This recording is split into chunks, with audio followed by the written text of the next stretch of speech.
क ख ग घ अ ब स द, ये जो अक्षर हैं, वर्णमाला जो है, इनसे व्यक्ति वेद, उपनिषद और गीता के श्लोक भी लिख सकता है, और इन्हीं से व्यक्ति गंदी गालियां भी लिख सकता है। कोरे कैनवास के बोर्ड पर व्यक्ति कमल का फूल भी बना सकता है और कीचड़ भी बना सकता है, चित्र वो भी बना सकता है। वर्णमाला निष्पक्ष होती है, वर्णमाला निरपेक्ष होती है। जिस पेन से हम लिखेंगे वो पेन भी निष्पक्ष और निरपेक्ष होगी, और जिस कागज पर लिखेंगे वो कागज भी निष्पक्ष और निरपेक्ष होगा। पर लिखने वाला गलत होगा तो गंदी बात लिखेगा, और लिखने वाला सही होगा तो वेद और गीता के वचन लिखेगा, महापुरुषों के सुवाक्य लिखेगा, और पढ़ने वाला भी गदगद हो जाए, लिखने वाला भी आनंदित हो जाए। वर्णमाला वही की वही, पर उससे शास्त्र भी बन सकते हैं और गाली भी लिखी जा सकती है। ऐसे ही मनुष्य जीवन तो सबको मिला है संसार में, पर कोई ऐसे हैं जो सत्संग में पहुंचकर उसका सदुपयोग कर रहे हैं, सफल बना रहे हैं, और कोई ऐसे भी हैं बेचारे जो अपने इस जीवन को, महा अवसर को बिगाड़ रहे हैं। बड़े विचित्र हैं लोग, अमृत की संभावनाओं को जहर में बदल देते हैं। जबकि गोस्वामी तुलसीदास जी ने कहा, यह तन कर फल विषय न भाई, यह तन पाने का फल ये नहीं कि मन भोगों में लगाए।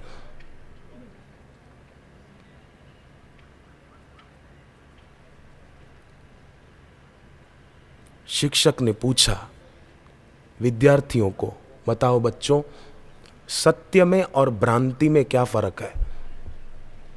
विद्यार्थी ने कहा, साहब आप हमको पढ़ा रहे हैं, ये बात सत्य है, पर अगर आपको ऐसा लग रहा हो कि हम समझ रहे हैं तो ये आपकी भ्रांति है, ये फर्क है।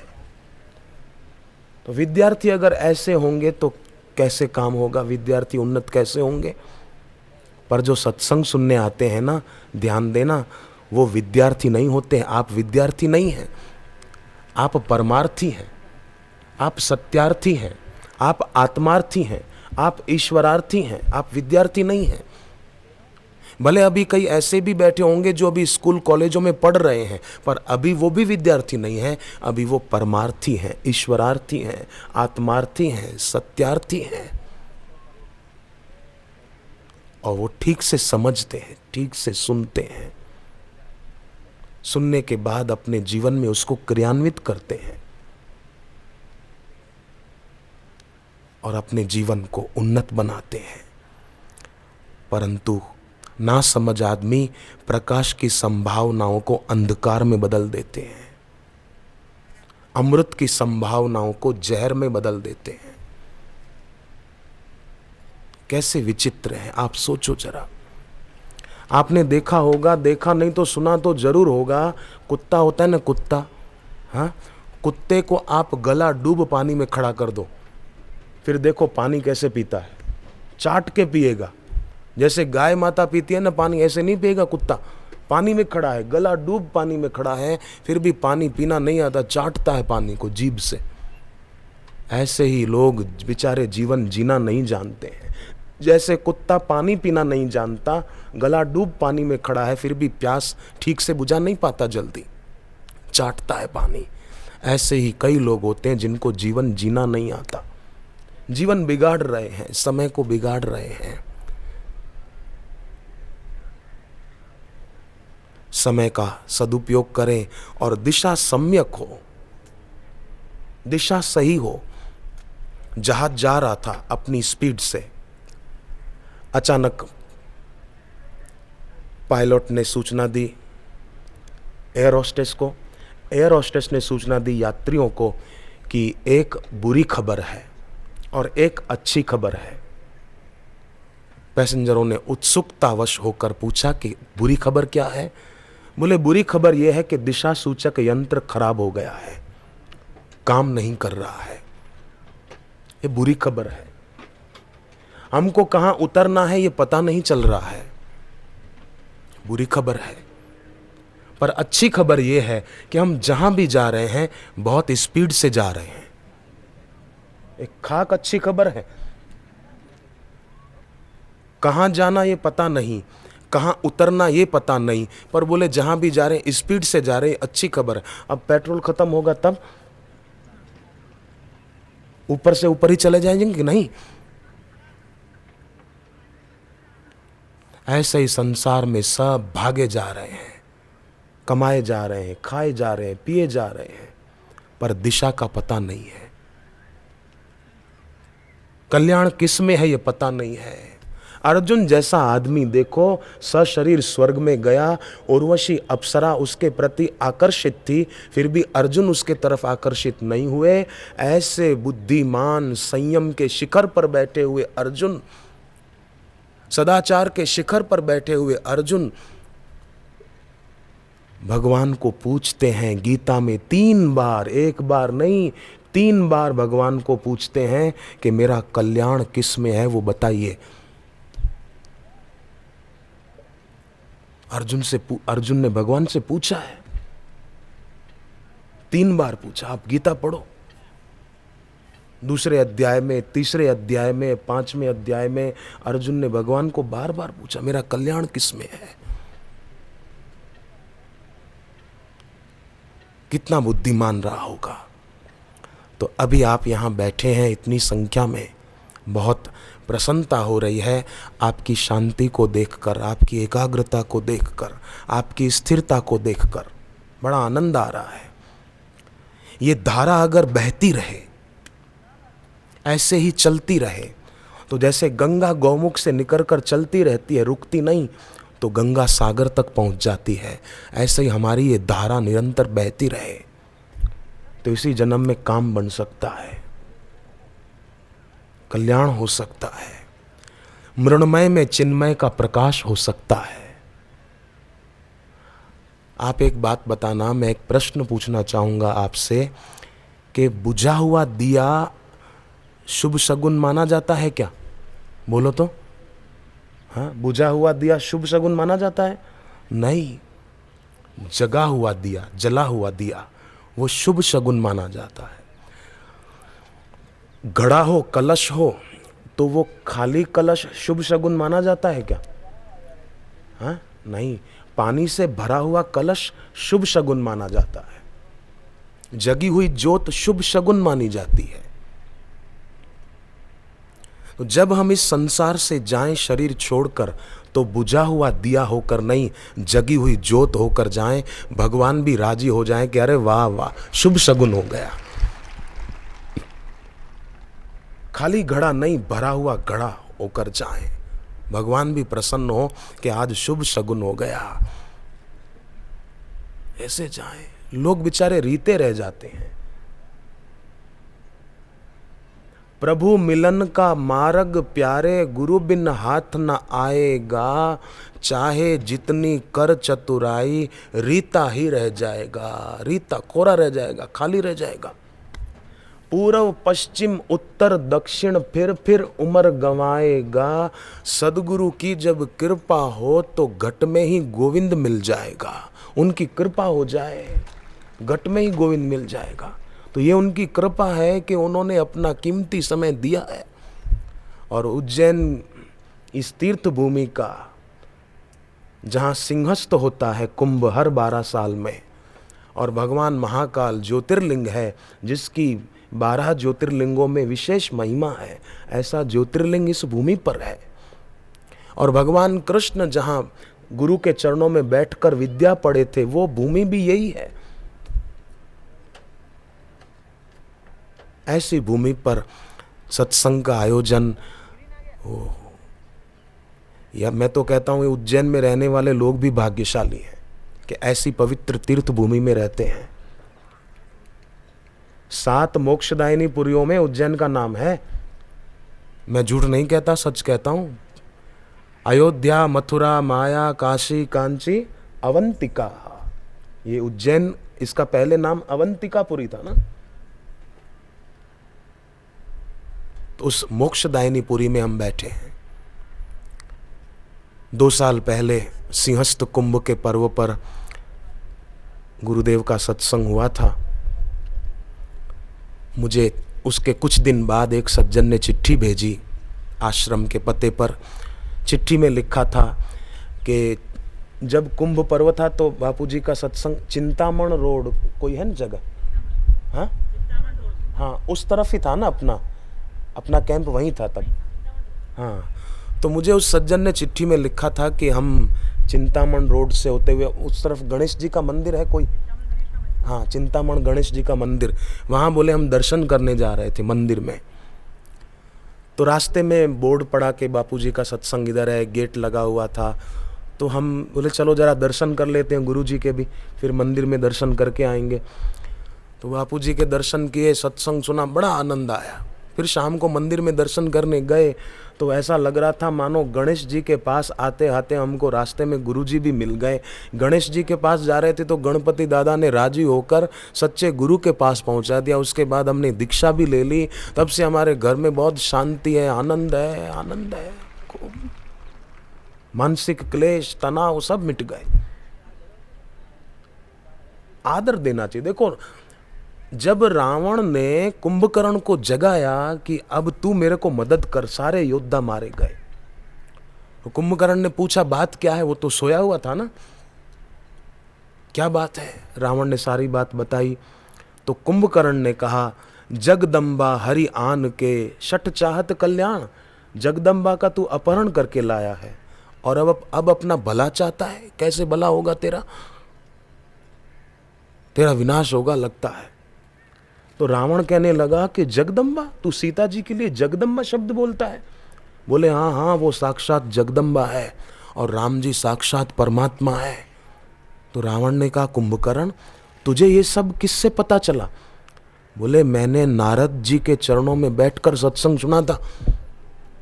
अरे तूने नारद जी का सत्संग सुना था तो मुझे क्यों नहीं बताया? बोले मैं सुनने के बाद सो गया था।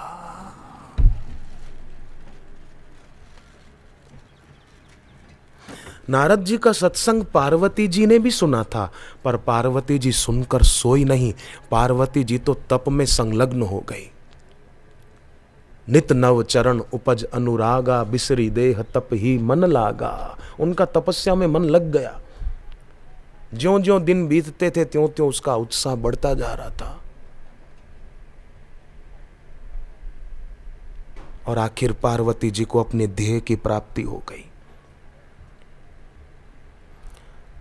अहमदाबाद में नरोडा एरिया है, वहाँ गुरुदेव का सत्संग था, 3 दिवसीय। सत्संग पूरा हुआ, उसके थोड़े दिन बाद एक आदमी स्कूटर पे बैठकर अपनी दुकान पे जा रहा था। तो रास्ते में एक पोस्टर दीवार से उखड़कर नीचे गिर गया था। सत्संग होता है तो प्रचार करते हैं ना, गुरुजी का चित्र छपा हुआ, ऐसे पोस्टर लगाते हैं समिति के सेवक। तो एक पोस्टर दीवार से उखड़ के नीचे गिर गया था। तो उस सज्जन ने क्या किया कि अरे बापूजी का चित्र है। उसने दीक्षा तो नहीं ली थी, पर श्रद्धा थी गुरुदेव के लिए। टीवी पर सत्संग सुनते थे, सोनी टीवी पे आता है सुबह। तो उन्होंने वो पोस्टर उठा लिया और दुकान पे जाके लगा दिया, चिपका दिया योग्य जगह पर। आप विश्वास कीजिए, उसने मुझे चिट्ठी दी लिखकर, बोले तब से मेरी दुकान पे बहुत शांति रहती है और कारोबार बहुत बढ़िया हो गया है। मैंने कहा कि जहाँ गुरु का चित्र होता है भाई साहब, वहाँ गुरु का अस्तित्व होता है, वहाँ उनकी उपस्थिति होती है, क्योंकि गुरु एक व्यक्ति नहीं है। गुरुर्ब्रह्मा गुरुर्विष्णु गुरुर्देवो महेश्वरः, गुरुर्साक्षात् परब्रह्म तस्मै श्री गुरवे नमः। ध्यानमूलं गुरोर्मूर्ति, पूजामूलं गुरोपदम्, मंत्रमूलं गुरोर्वाक्यं, मोक्षमूलं गुरो कृपा। अखण्डमण्डलाकारं व्याप्तं येन चराचरं, तत्पदं दर्शितं येन तस्मै श्री गुरवे नमः। तस्मै श्री गुरवे नमः। गुरु साक्षात परब्रह्म है। ऐसे गुरु की शरण में जाना, सत्संग सुनना भाग्य की बात है। सुंदर मानव देह यह, सुंदर मानव देह यह, पायो रतन अनमोल, पायो रतन अनमोल, कौड़ी मोल न खोइए, कौड़ी मोल न खोइए, मान गुरु के बोल, मान गुरु के बोल, कौड़ी मोल न खोइए। सबसे बड़ा साहस का काम अगर कोई है तो तत्वज्ञानी गुरु के पास जाना, उनके चरणों में बैठना, उनके निकट जाना।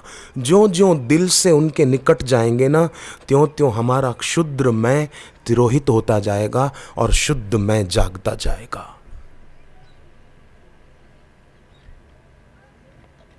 तुच्छ मिटता जाएगा, महत प्रकट होता जाएगा। खिड़की से ज़्यादा दूर खड़े हो ना तो खिड़की दिखाई देती है, पर खिड़की के पास आ जाओ तो खिड़की नहीं दिखती, विराट आकाश दिखाई देता है।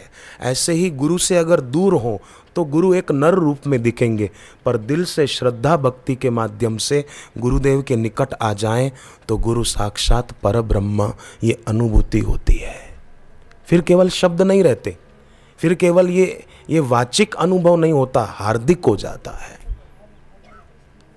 फिर पूनम व्रतधारी हो जाते हैं साधक, हर पूर्णिमा को जहां भी हो गुरुदेव पहुंच जाते हैं।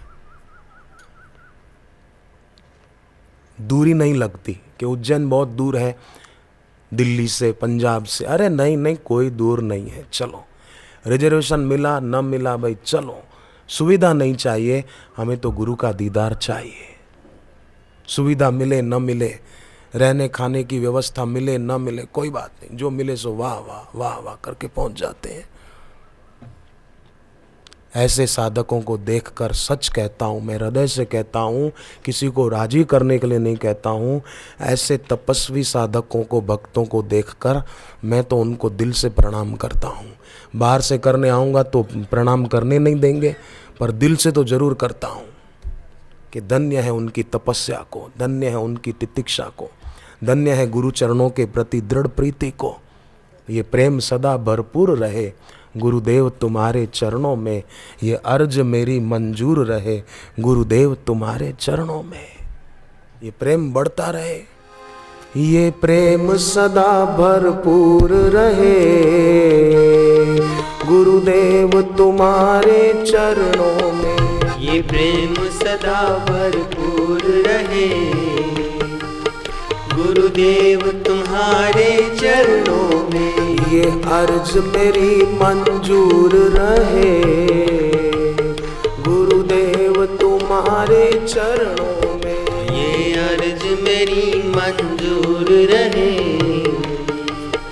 गुरुदेव तुम्हारे चरणों में। आँखों में बसी तेरी सूरत हो और मन में बसी तेरी मूरत हो। आँखों में बसी तेरी सूरत हो और मन में बसी तेरी मूरत हो। मेरे मन में बसी तेरी मूरत हो, मेरे मन में बसी तेरी मूरत हो। मेरा तन मन सब अर्पण ही रहे गुरुदेव तुम्हारे चरणों में। मेरा तन मन सब अर्पण ही रहे गुरुदेव तुम्हारे चरणों में।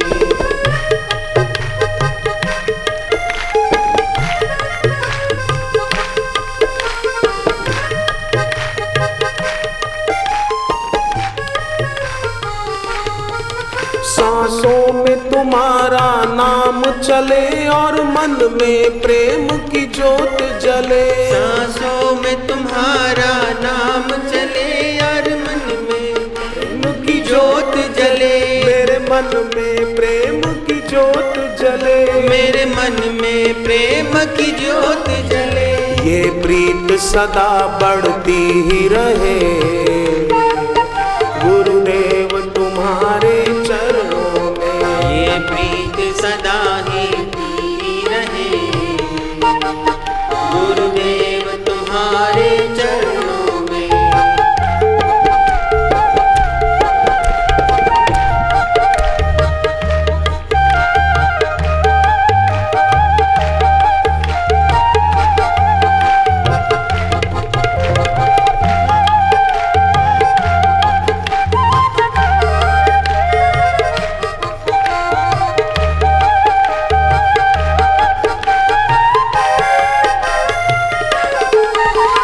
सुमिरन में हम मगन रहे, तेरे नाम की हमको लगन रहे। तेरे सुमिरन में हम मगन रहे, तेरे नाम की हमको लगन रहे। तेरे नाम की हमको लगन रहे, तेरे नाम की हमको लगन रहे। ये विनती सदा करते ही रहे, गुरुदेव तुम्हारे चरणों में। ये विनती सदा करते ही रहे, गुरुदेव तुम्हारे चरणों में।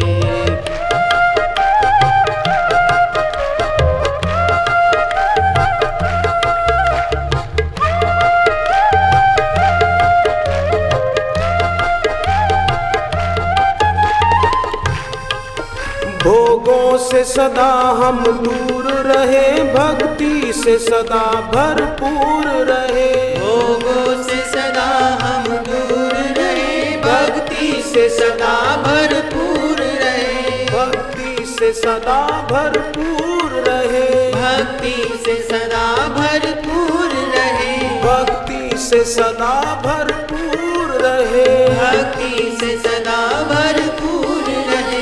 ये शीश सदा झुकता ही रहे,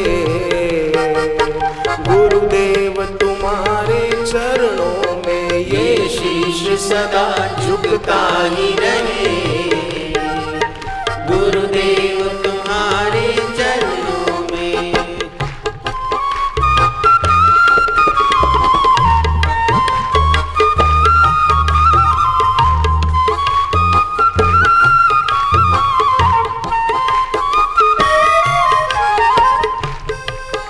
तुम्हें याद निरंतर करते रहे, नित्य ध्यान तेरा हम धरते रहे। तुम्हें याद निरंतर करते रहे, नित्य ध्यान तेरा हम धरते रहे। नित्य ध्यान तेरा हम धरते रहे, नित्य ध्यान तेरा हम धरते रहे। ये श्रद्धा हमारी अटल रहे, गुरुदेव तुम्हारे चरणों में। ये श्रद्धा हमारी अटल रहे, गुरुदेव तुम्हारे चरणों में।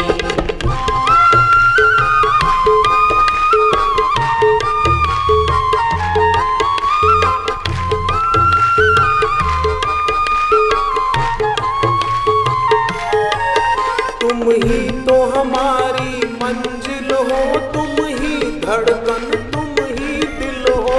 तुम ही तो हमारी मंजिल हो, तुम ही धड़कन तुम ही दिल हो। तुम ही धड़कन तुम ही दिल हो। तुम ही धड़कन तुम ही दिल हो। हम शांति सदा पाते ही रहे,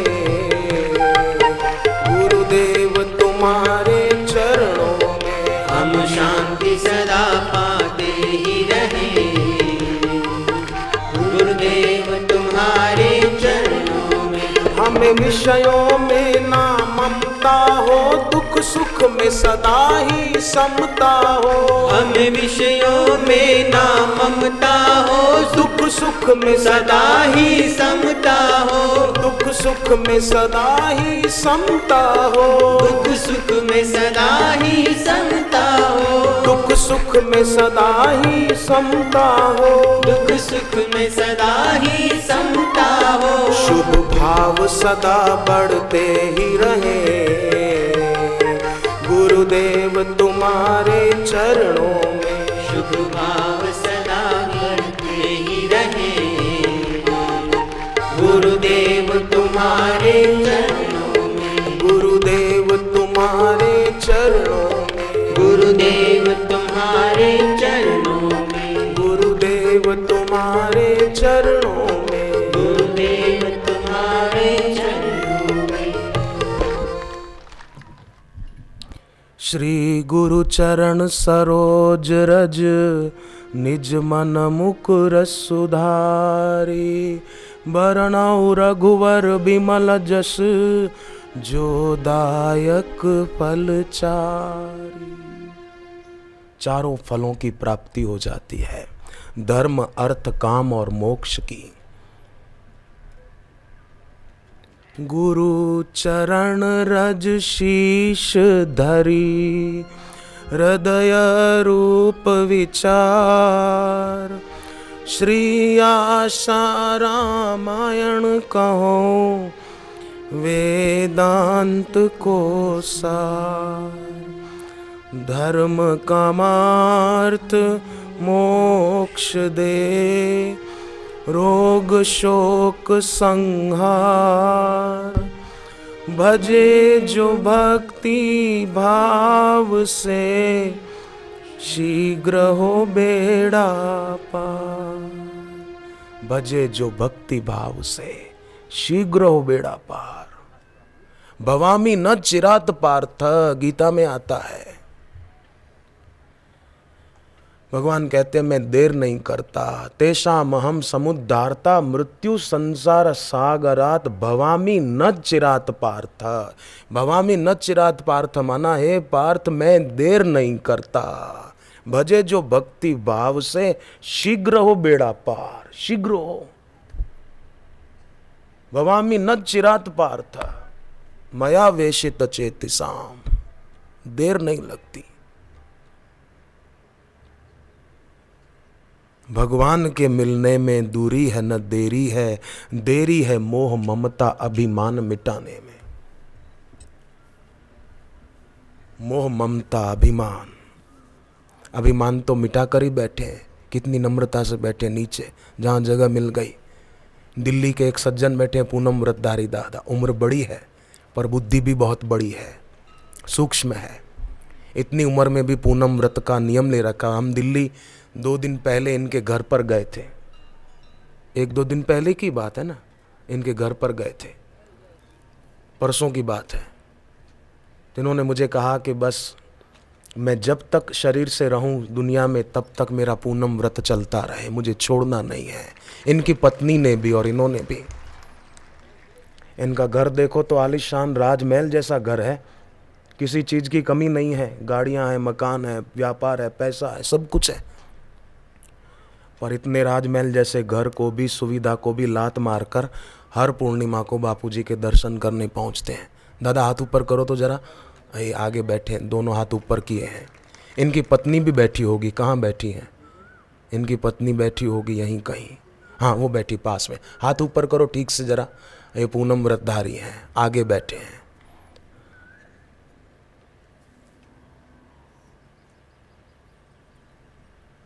श्रद्धा है ना, भक्ति है, तो रुपयों की संपत्ति तो खूब ढेर है, राजमहल जैसा घर है आलीशान, परंतु उसके प्रति महत्व बुद्धि नहीं है। महत्व बुद्धि भगवान के प्रति है, भगवत स्वरूप गुरु के प्रति है, गुरु के दर्शन के प्रति महत्व बुद्धि है। तो आ जाते हैं। और जो मिलता है गुरु की वाणी से, दर्शन से, सानिध्य से, उसकी तुलना तो किसी से हो ही नहीं सकती है। वचनम मधुरम चरितम मधुरम, अधरम मधुरम वदनम मधुरम, नयनम मधुरम हसितम मधुरम, हृदयम मधुरम गमनम मधुरम, मधुराधिपतेरखिलम मधुरम। वचनम मधुरम चरितम मधुरम, वसनम मधुरम वलितम मधुरम, चलितम मधुरम भ्रमितम मधुरम, मधुराधिपतेरखिलम मधुरम। ऋग्वेद में मधु सूक्त आता है। मानो बापूजी की वाणी और बापू जो कीर्तन कराते हैं, मधुर मधुर नाम हरि हरि ओम, वो पूरा एक मधु सूक्त ना हो? जीवन में मधुरता, वाणी में मधुरता। कई लोग बोलते हैं तो ऐसा बोलते हैं कि हा, मानो वाणी से तीर चला रहे हो। स्वर संधान नहीं कर रहे हैं, शर संधान कर रहे हैं। क्या जरूरत है? मीठा खाते खूब हैं पर मीठा बोलते नहीं हैं। और कई लोग तीखा खाते नहीं है पर तीखा बोलने में जरा भी पीछे हटते नहीं है। तीखा खाते नहीं, अरे हम मिर्ची नहीं खाते, हम मिर्ची नहीं खाते, मिर्ची से एलर्जी है। पर मिर्ची छाप बोलने में जरा भी एलर्जी नहीं है, जरा भी पीछे नहीं पड़ते। पति खा रहा था, चावल में कंकड़ आ गया छोटा सा, तो पत्नी को बोला, भगवान ने 2 आंखें किस लिए दी है, कंकड़ बीन नहीं सकती थी तू? तो पत्नी बोली, भगवान ने 32 दांत तुमको किस लिए दिए हैं, एक कंकड़ चबा नहीं सकते थे? वाणी के द्वारा ये शर संधान हो रहा है, स्वर संधान होना चाहिए था। वाग्देवी सरस्वती माता ने अपने हाथ में वीणा रखकर प्रेरणा दी है कि मधुर बोले। कितना अच्छा होगा। अनुद्वेग करम वाक्यम, गीता में जो वाणी संबंधी तप बताया है, अनुद्वेग करम वाक्यम सत्यम प्रियम हितम चयत स्वाध्यायाभ्यसनम चैव वांगमयम तप उच्यते। ये वाणी संबंधी तप है। यहां तो मौन रहे, थोड़ा मौन रखें ना, पर लोग फोन रखते हैं, मोबाइल फोन रखते हैं, मौन नहीं रखते। फोन रखना अच्छा रखता है जेब में, इधर इधर, मौन नहीं रखेंगे। फोन रखो, मना नहीं है, उपयोग करो, पर बाकी के समय फिर मौन भी रखें, कम बोलें, कम उसका उपयोग करें, मौन। गीता में भगवान ने मौन को अपनी विभूति बताया है, मौनम चैवास्मि गुह्यानाम।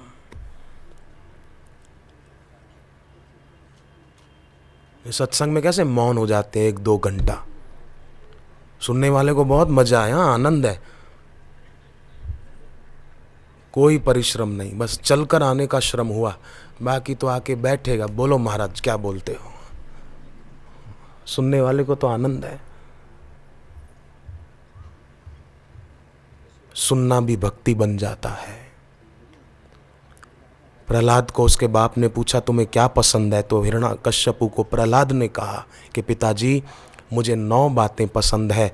उसमें पहली बात प्रहलाद ने कही श्रवणम, मुझे भगवान के विषय में सुनना बहुत अच्छा लगता है, बहुत अच्छा है, तो सुने जरूर। राजस्थान की बनी घटना है, एक आदमी के घर पर कोई मेहमान आए।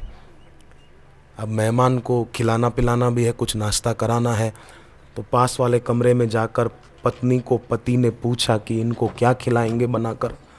तो पत्नी कहती है जलेबी बनाऊं, थोड़े पकोड़े बनाऊं। पति बोला कि इसमें देर बहुत लगेगी, तो सीरा बना दे, तो बोले हाँ मैं बना लूँगी। तो बोले उसमें भी तो टाइम लगेगा, तो सीरे में तो 4 चीज़ें पड़ती है, घी, आटा, शक्कर और पानी। तो क्यों ना तू आटा और पानी मिलाकर रोटी बना दे और शक्कर और घी मिलाकर दे देंगे कटोरी में, खा लेंगे, जल्दी निपट जाएगा। पत्नी ने कहना, पत्नी बोली हाँ हाँ बिल्कुल ठीक कहा आपने, पर घर पे आटा पिसा हुआ नहीं है, ख़त्म हो गया है। मेहमान सब सुन रहे थे। तो पति बोला कि बाजरी का आटा तो होगा, गेहूं का आटा नहीं, तो उसी की राब बना दे, थोड़ा गुड़ और घी मिला के वो दे देंगे। पत्नी कुछ बोले इससे पहले मेहमान बोल पड़े कि कब से सुन रहे हैं, जलेबी बनाए, पकोड़े बनाए, सीरा बनाए, रोटी बनाए, पर अब हमारी बात भी सुन लो। सगारे घेर सगा आया, राजस्थानी थे ना, सगारे घेर सगा आया, हो गई खेचा तान, जलेबी बनाऊं, ये बनाऊं, ये बनाऊं, पर राबड़ी सु नीचे उतरा तो थाने इष्ट देवरी आण। अगर राब से भी नीचे उतरे तो तुमको तुम्हारे इष्ट देव की आण है, राब तो खिलाओ भाई, राब से तो नीचे मत उतरो, थोड़ी राब दे देना, उससे नीचे नहीं उतरना। ऐसे ही व्यक्ति को चाहिए कि कभी भी साधना की, भक्ति की ऊंचाइयों से नीचे न उतरे। नाम जप तो जरूर करे, माला लेकर 10 माला तो रोज जप करे, रोज जप करे। दीक्षा नहीं ली तो दीक्षा ले ले। बिलासपुर में जब पहली बार गुरुदेव का सत्संग था, बिलासपुर जो छत्तीसगढ़ में हो गया ना, पहली बार सत्संग था, तो एक पत्रकार मुझे मिले थे वहाँ, दैनिक भास्कर के थे, और मुझे उन्होंने बताया, विनय पांडे उनका नाम मैं बोल रहा हूँ, बोले मैं दीक्षा ले रहा हूँ। बड़ी खुशी से, प्रसन्नता से उस बंधु ने दीक्षा ली। और दीक्षा लेना तो बहुत अच्छी बात है। दीक्षा लेना माने जीवन की एक दिशा पा लेना। विज्ञान व्यक्ति को गति दे सकता है, विज्ञान व्यक्ति को दिशा नहीं दे सकता। दिशा तो गुरु की दीक्षा देती है। विज्ञान गति दे सकता है। जैसे वो जहाज, बोले अच्छी खबर ये है कि स्पीड से जा रहे हैं, जहां भी जा रहे हैं बहुत स्पीड से जा रहे हैं, मरोगे, दिशा का तो पता नहीं, कहाँ उतरना पता नहीं, बोले स्पीड से जा रहे हैं, जाओ। तो उस पत्रकार बंधु ने कहा कि मैं दीक्षा ले रहा हूँ, ले ली। फिर बाद में दूसरी बार उन्होंने बताया कि कई मेरे मित्र मेरे पर हंसते थे कि तू तो पागल हुआ है, ये कोई उम्र है दीक्षा लेने की, ये कोई उम्र है माला लेकर जप करने की, क्यों करता है तू? बोले मैं तो अपने साथियों को कहता कि रोज खाना जरूरी है, रोज नहाना जरूरी है, रोज सोना जरूरी है, उसी प्रकार रोज भगवान के नाम का जप भी बहुत जरूरी है। गुरु ग्रंथ साहिब में तो लिखा है, सिखों के ग्रंथ में, कि जो जप किए बिना खाता है वो अन्न नहीं खाता, पाप खाता है, पाप। बोले मैं तो करूंगा, आप करो न करो आपकी मर्जी।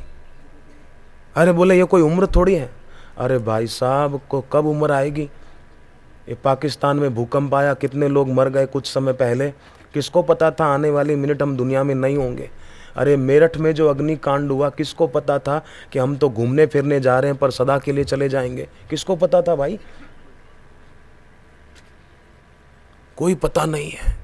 ये 2 दिन पहले की तो बात है, सोमवार की बात है शायद, मेरठ की। कितने लोग बेचारे जलकर मर गए। क्या भरोसा है इस जिंदगानी का, आदमी बुलबुला है एक पानी का। जीवन का कोई भरोसा नहीं है। आप और हम यहां पहुंचे थे सत्संग के लिए, तब आपकी और मेरी जो उम्र थी वो अभी नहीं है कृपानाथ। जब हम आए थे तब जो आयु थी हमारी वो अभी नहीं है। और अभी थोड़ी देर के बाद सत्संग सुनकर जाएंगे तो अभी जो आयुष्य का खजाना है वो घर पहुंचते पहुंचते उतना नहीं रहेगा। पर फर्क इतना है कि भोगी आदमी श्वास बिगाड़ रहा है, हम सार्थक कर रहे हैं, हम सफल बना रहे हैं। मानव की सफलता है प्रभु प्रेम के पाने में, ये प्रेम सुलभ होता सत्संग में जाने में। ये तन तो साधनों का है, धाम मिला सबको, अब देर न हो साधन को शुद्ध बनाने में।